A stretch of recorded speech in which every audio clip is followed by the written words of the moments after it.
Баршаңызға қайырлы күн достар. Бүгін сіздермен өте дәмді және бір жасағаннан шығатын блиннидің рецептімен бөлісемін.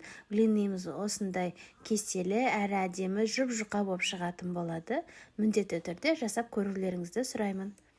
Ең алдымен таза ыдысымызға 3 жұмыртқамызды жарып аламыз. Және оның үстіне өлшеп алған 3 ас қасық қантымызды салып, венчиктің көмегімен жақсылап қантымыз ерігенше араластыратын боламыз. Екеуін араластырып болғаннан кейін үстіне сүтімізді құямыз. Сүтіміз бөлме температурасында болу керек, және үстіне тұзымызды саламыз. 3 ас қасық сұйық майымызды құйып, тағы да барлығын жақсылап араластыратын боламыз. Енді оның үстіне осылай бір кесе ұнымызды саламыз. Венчиктің көмегімен бір келкі масса болғанша араластырамыз, және бір шай қасық қопсытқыш салып, тағы да барлығын араластырамыз. Барлығын жақсылап араластырып болғаннан кейін үстіне бір кесе ыстық суымызды құямыз, тағы да жақсылап араластырамыз. Ешқандай түйіршік қалмау керек. Міне осындай болып шығу керек.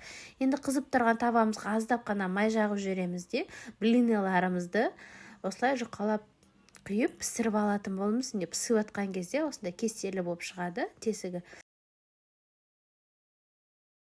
Енді лопатканың көмегімен шет жақтарын осылайынан ашып алып, одан кейін блиналарымызды теріс аударып пісіріп алатын боламыз.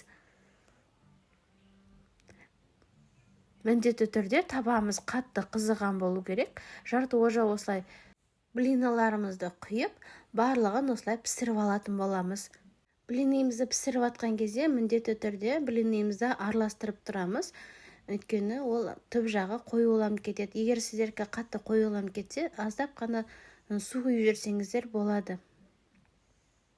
Міне біздің блинналарымыз дайын болды. Міндетті түрде осы рецептпен жасап көріңіздер, өте жұқа әрі дәмді болып шығады.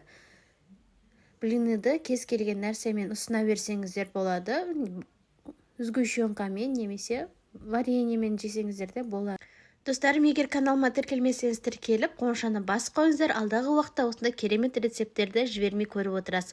Және төмендегі поделиться кнопканы бассаңыз, достарыңызға, құрбыларыңызға жібере аласыздар.